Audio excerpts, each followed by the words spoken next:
Ladies and gentlemen, welcome to the See Media Podcast, the show that allows you to come in your own unique way. I'm your host, Clyde Anderson, and today we have Mitayah Donerlson here.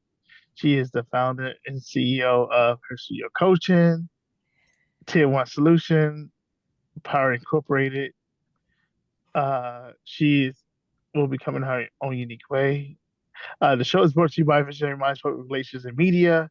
If you have any media consultations or inquiries, you can feel free to contact Tammy Reese at visionarymindsny@gmail.com, and she would gladly be in contact with you.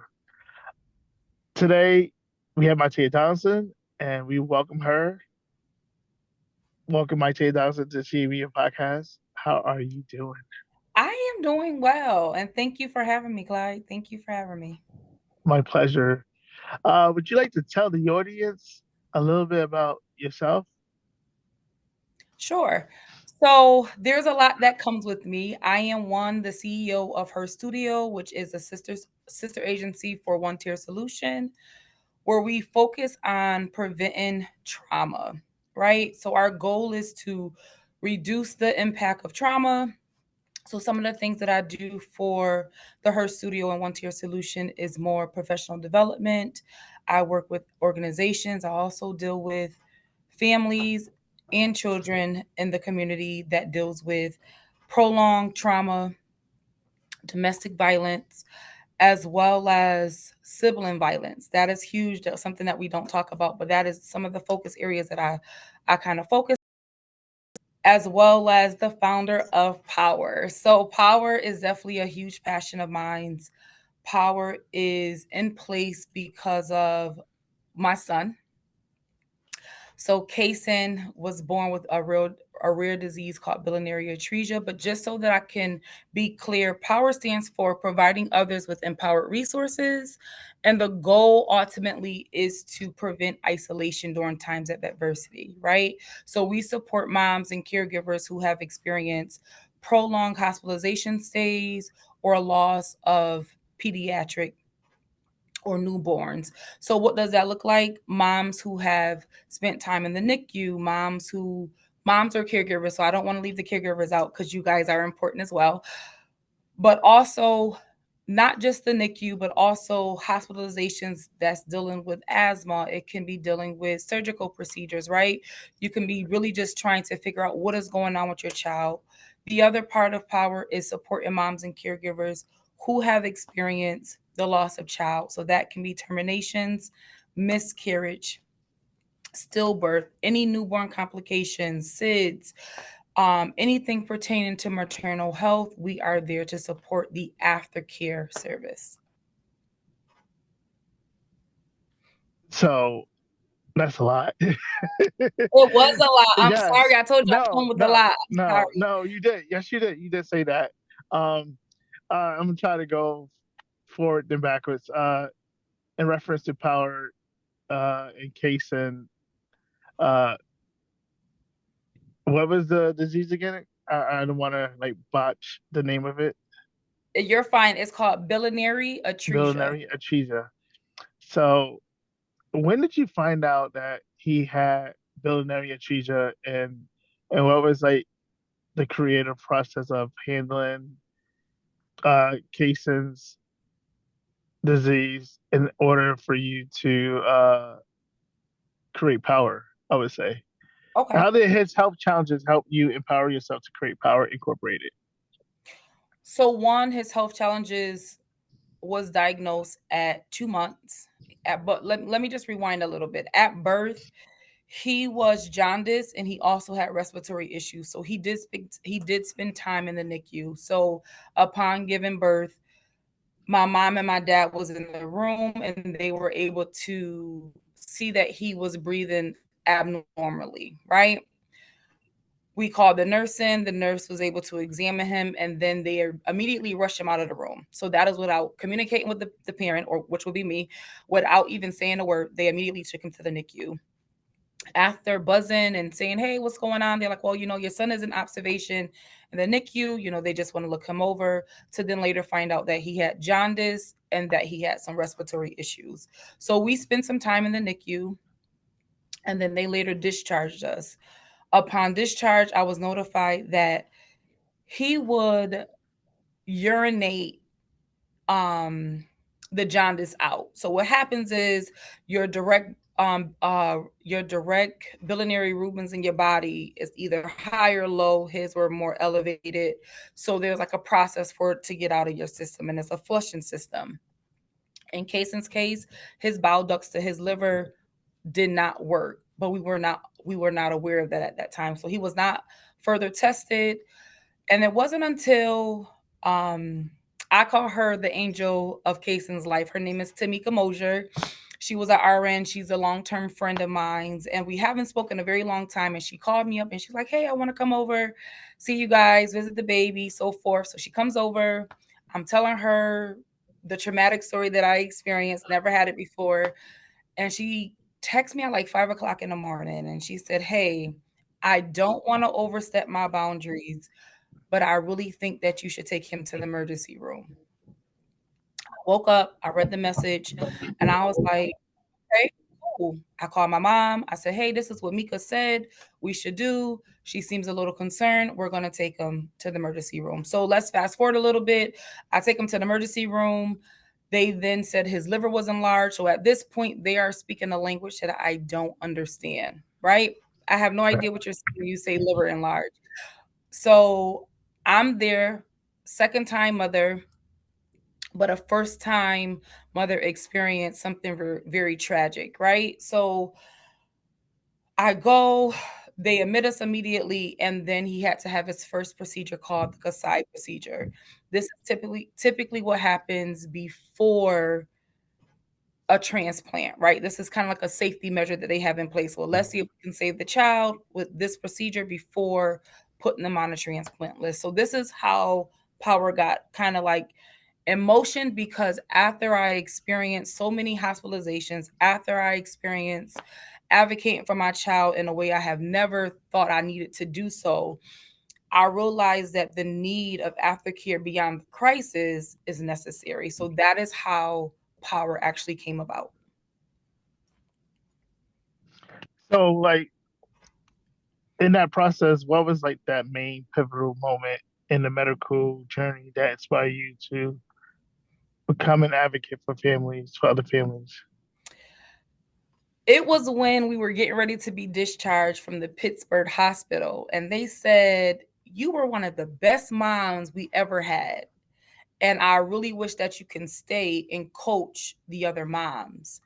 And at that moment, a light bulb went off and said, "Well, if this is a need here in Pittsburgh, it has to be a need in Syracuse, right?" So I'm going to be completely honest. As I was going through the journey, I did not factor in anyone else, right? Because I was very driven and focused on Jason.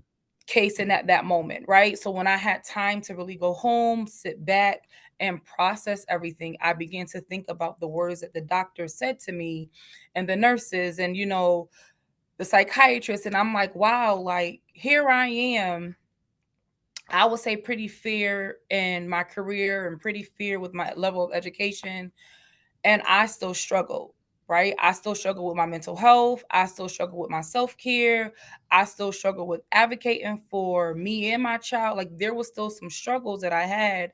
I had a support system. So at that point, I can only think about the women or the caregivers who don't have that, right? And what does that look like for them, and Right. how their mental health looks. And so I began to really started to think about all the different things that can go left with a mom who or a caregiver who did not have the same support system that I had in place. So that is when I took action and realized that Power was a needed source, and to kind of start doing my research at that point to see what other maternal health issues are presented in the community and Mhm. who's willing to talk about them. In the creation of power, right? Did you have like any other names that you thought of before you come up with Power Incorporated for I the did. name? I did. So I came up with like Hope Connections. I had brought all this stuff for Hope Connections, and then I later found out that there was a local organization that was using that name. It was not a legal name, but they were still using it. So then I was like, okay, back to the drawing board, back to the drawing board. So then I thought about providing others with empowered resources, not knowing that it's spelled out power, right?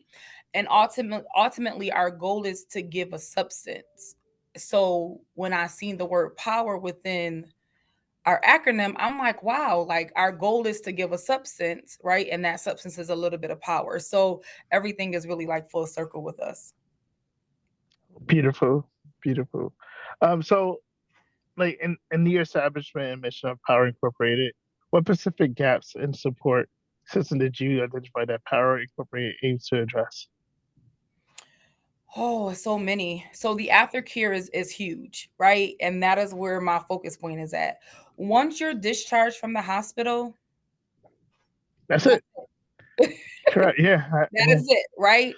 So if a mom experienced a miscarriage, if a mom experienced a loss of child from SIDS or stillbirth, once you discharge, there is no support system, right? So Right. let me add, Power is the first organization in CNY that offers aftercare beyond the crisis, specific to maternal health, right? So once that discharge is in place, there is no support. Once you begin to grieve your loss, there is no support, right? Like they say, call us if you want to schedule an appointment, but there is no direct organization to support you throughout that journey. Even when we think about terminations, automatically we think about like, oh, the person didn't want the child, so then they got rid of the baby. And that is not the case. Sometimes the fetus can cause an infection in the body that makes it mandatory for the mother to get a termination, right? Right.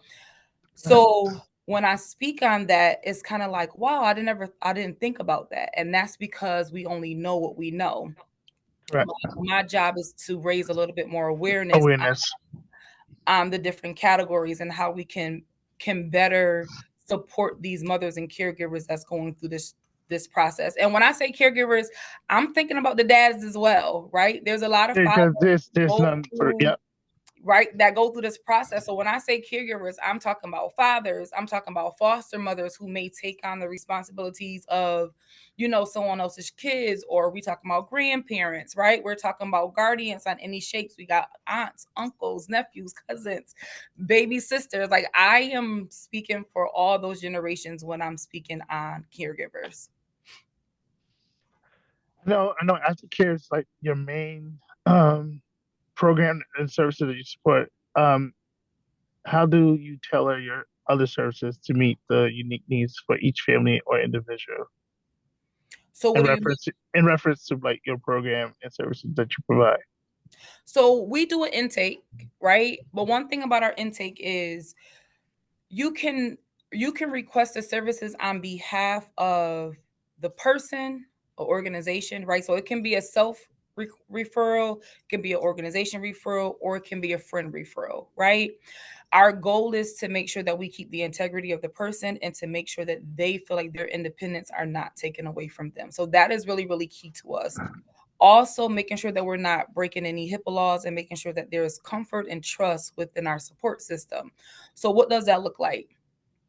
Say if you were aware of someone who experienced a loss of child and that could benefit from power services, but the likelihood of them reaching out to us is very low, right? You can go on our website at powercny.org.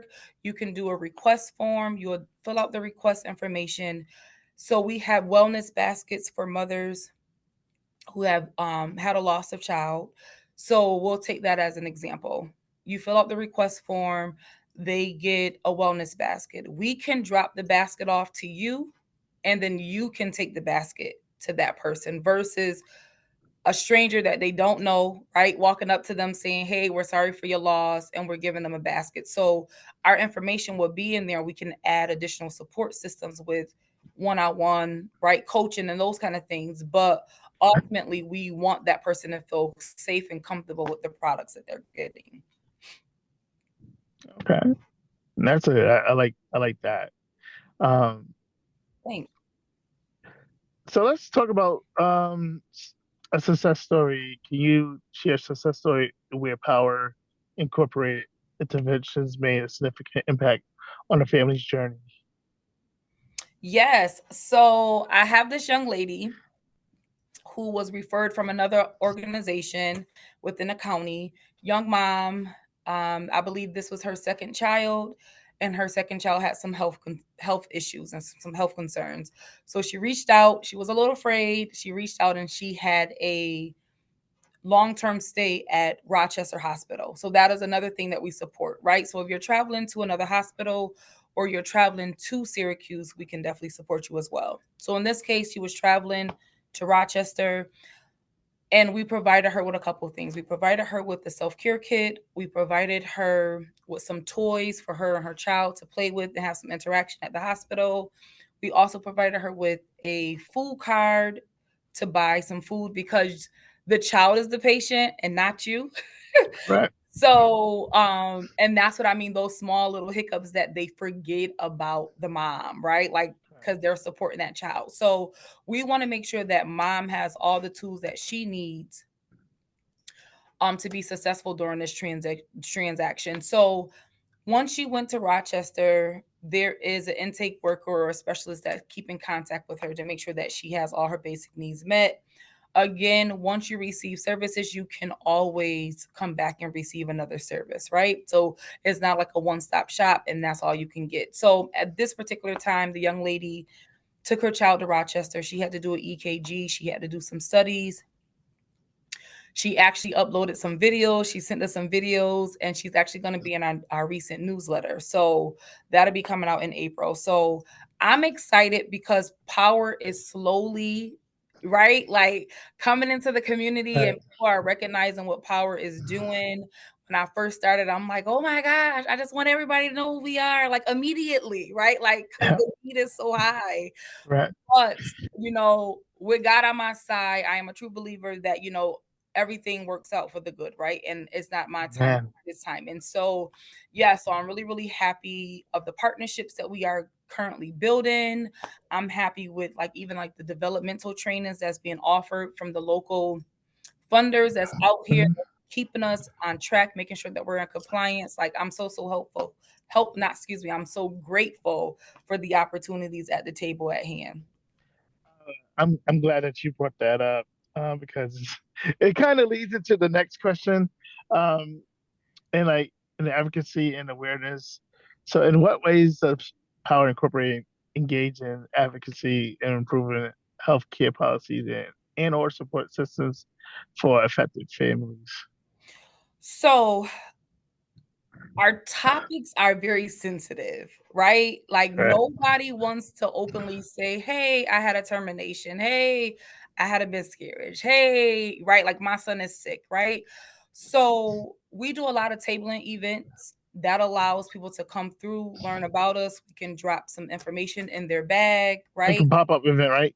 Yeah, so like Yep. pop-ups or tabling events hosted by other organizations similar to the mission or similar to the age groups that we're trying to target, right? So what we're trying to target right now, we actually realized that we had to reduce the number from 18 to 16 because there is a lot of youth within that 16 to 18, 21 range that Mhm. needs a little bit more support, right? And even though those are children that's within school, they still need that support. So tabling events, dropping off flyers to shelters that's within the community just so that they can know what's out there, right? So we're calling, we're trying to do in services. We have one coming up for the WIC. So I like to go Mhm. in and train their staff on what's going on. And then at that Beautiful. point, we can get authorization to leave our flyers and information inside. Okay. Um, yeah, a couple more questions, Yeah, and sure. then I could do like a rapid fire of questions, which will loosen up more, I guess. You're fine. All right. So, some personal reflections and future goals. Uh, Reflecting on your journey as a mother facing that or have faced a personal challenge and to lead into a non-for-profit organization. What is the most satisfying or significant learning that you've learned in that process? What have I learned in this process? Oh my gosh, I have learned a lot. I have learned that my voice is way bigger than I thought. That the skill set that I have developed will last, right? And no matter where I'm at, no matter what I'm doing, no matter what job I'm at. And when I say skill set, the ability to advocate not just for yourself but for someone else is huge. And that skill set was beyond a 10, right? It came out of nowhere. I realized the need. I realized that the doctors had counted him out, right? Like, and don't get me wrong, shout out to the doctors. I know that you have to tell me what you see, right? There's grabs, there's labs that they have to read off, and they have to tell me what they see. And I have to tell them what I believe, right? Amen. So for me, the biggest thing was continue to advocate for my child despite the odds being against him. Yeah, so for me, avocation is big, right? Okay. And it's so big that I didn't even realize that I even had the space for it, right? Like I didn't even realize that it was needed on that level. I didn't realize that I needed to be in that space in order to realize how important my voice was.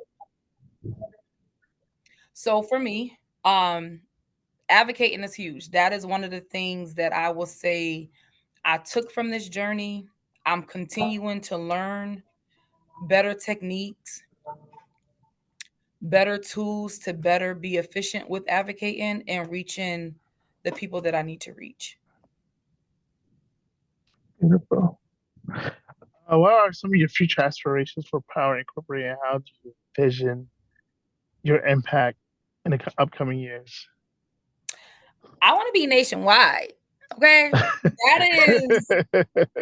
is my goal. That is the ultimate goal in the I want to be nationwide. And I don't care. We are small in one city, big in another, medium in another, but we are all over, right? And even if we on each coastline, I'm cool with that.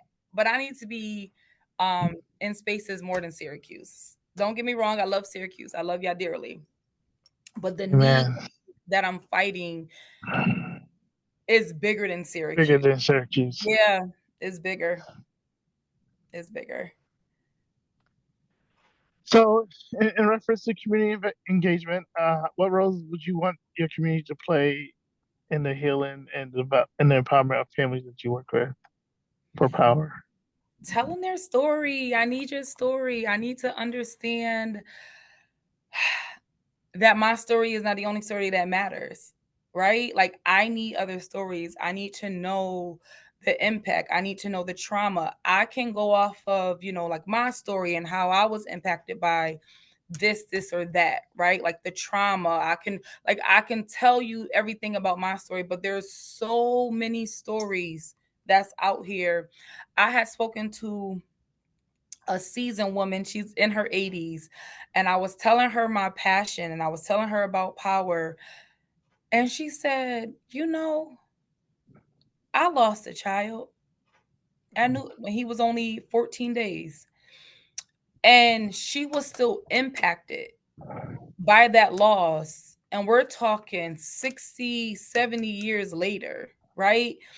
And that is when another light bulb went off and said, it let me know the severity of this matter. It let me know that I needed to keep going. It let me know that I can't stop because there is women that was before me who wish that this aftercare support was in place for them. So I'm listen, I am so committed to this mission. I have doubted it at first because it was very hard in the beginning, doing anything new, fresh off the ground, new initiative that cause a lot of resentment or a lot of resistance to the change of talking about something that we don't really talk about is really, really hard, right? It's really, really hard. But with the grace of God, I'm breaking down barriers day by day. So I'm really, really grateful for that, to have um data, right? Like, so data is very, very important. Data is what drives everything. And I don't want to be data driven, but I have to be, right? Like, I Right. want to be service driven, but right now I have to be data driven to show that I am able, or my services are needed within the community. Beautiful. Um, in what ways can people get in contact with Power Incorporated? And then we could talk a little bit, or you give a synopsis of Tier One Solutions and her studio coaching. In what ways can people get in contact with Power Incorporated? Yeah, so one way, you can visit our website. I urge you to visit our website so that you can see all of the services that we offer, ways that you can donate. So that is at powercny.org. Another way that you can do is you can reach out to us through email. That is at support@powercny.org. Another way is that you can contact us at 315-706-8178. If you need more direct services or ways to give, or clarification on services, resources, or those kind of things, feel free to reach out to us. We are always looking for sponsors. We are always looking for donations to help move this purpose along. Beautiful. Would you want to give us a little bit in detail of Tier One Solutions and what it's Sure. offering? Sure. So One Tier Solution is the sister company of her studio of coaching, right? So I had to get to a place where I had to kind of separate them. So One Tier Solution focus more on developmental strategies, right? Allowing safe space for people to heal, bring self-awareness, and create more I wouldn't say self-discipline, but more self-regulation, right? Like having them more aware of their body and how their body responds. So One Tier Solution offers training development opportunities for organizations, staff that work with at-risk youth, staff that work with families that's within the community that may be at risk or dealing with mental health, individuals that has high level of trauma. So that is a huge focus point for One Tier Solution. The other part is for family and children services. Excuse me. We offer supportive sessions or workshops for mothers and fathers who have experience in domestic violence and just trying to find a better way of healing, right? A better way of living. So that is more of our focus point. And then our youth. That's our future, right? Giving them more strategies and more helpful skill sets that they can use to kind of bridge this gap of feeling abused or feeling a heavy load of trauma. So if you was looking for more information on that, you can find that at one tier solutions with an s.com. Also, there is request forms where you can go on there and I can send you direct information, quite quotes, prices, and break down the program services as well. So is One Tier Solution? Did I say that correctly? Yes, One Tier Solutions. Um, how was the process and splitting that away from her studio coaching? Well, it was necessary, right? Because when you hear her studio, you think of just Email. a her, right? Like anyone who identified themselves as a her. Correct. So ultimately, I did not want to have that as my focus point because I was servicing other organizations. I was servicing other entities or other bodies that was not just female based, right? So I needed to kind of break that split, but everything under her studio is more geared towards female. We do more direct workshops. So Let's Rewrite Her Story is under her studio of coaching brand. So that is more of the brand of Let's Rewrite Her Story, more for a healing space for women who have encountered many different obstacles, right? So that is what that's the separation of the two. One tier solution is more on a training developmental stage, and her studio of coaching is more on a healing space, safe space for women. Would you like to talk a little bit about her studio coaching before we do the rapid fire questions, or No, that's about it. That's about it. Her studio is my baby. You know, we started this 4 years ago, and God just have had me going, right? Like correct? he gave me the vision, he told me what to do. Again, scary because healing from past trauma is very scary, right? Yes, it is. When you have to walk into that field, you have to walk into those steps and you have to take accountability for who and what you are. So I just thank God for giving me the platform and the courage to kind of take on the task that he gave me. Amen. Amen. I tell you, we thank you for joining the CME podcast. You are ready for the rapid fire questions? Sure, let's go. Give it 2 minutes, and whatever questions pops in my brain, I'll just Oh goodness. give you whatever, however long comes up your first thing that comes in your brain, and you just give me that. You Okay, ready? let's go. I'm ready. All right. What's your favorite food to eat? Pizza. For real? You said the first thing that come to Yeah. my mind. Yeah. What book are you currently reading? Oh gosh. There's a few. I'm not consistent. We're gonna say the Bible. Okay. Your favorite musical artist? I don't really have a favorite, but I do like Leandria Johnson. Gospel singer.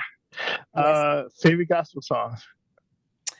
Oh goodness. Songs or song? So I'm gonna stick with Leandria because that's my girl. Better Days, Deliver Me. Um, I'm gonna stick with those two. I like those songs. Your favorite hairstyle that you rock over here? What style? This one as of 2 years ago, but before that, it was definitely my short pixie cut. But this is it. This is it. I can't. I don't think I got any more changes in me left. Okay. What is your goal for yourself for this year? One goal. One goal is to stay on track. Okay. Your favorite Bible verse? Mhm. John 3:16. For God so loved the world that He gave His only begotten Son, that whoever, oh gosh, Whoever believeth in him shall him never shall not perish. perish but have everlasting life. Yes. Uh, your favorite place you travel to? The favorite place, Florida is always a fun place. Florida is always a fun place. Your favorite vehicle you driven? My Mazda is nice. My CX-90 is nice. I like that. Okay, okay, okay. That's a quick rapid fire question with Mitayah Donerlson. Uh, would you like to leave your socials in which people can contact you with, like your social media, not social security? Right, because I'm like my social security now. That's a little personal. Uh, so you can always follow me at Mitayah Donaldson. That is Mitayah. Last name is Donaldson, Donerlson. I often will put morning notes on the board to inspire you throughout your day, just to encourage you throughout your journey. Her studio of coaching also have a platform, so that is her studio CNY, and Power also have one as well, and that is Power Inc. CNY. Okay, Yeah. okay. Mitayah Donerlson, thank you for joining the See Media Podcast. The show that allows you to come in your own unique way. I'm your host, Clyde Anderson. If you would like to be a guest or be a sponsor on the CA Media Podcast. You can leave an email at camediapodcast@gmail.com. We thank again Tammy Reese for being the originating sponsor of the CA Media Podcast. Uh, Mitayah, it's been my pleasure to have you on. Same here. Same here. It was a pleasure. Yes, thank Likewise. you. Take care. You do the same, sir. Bye bye. See you later.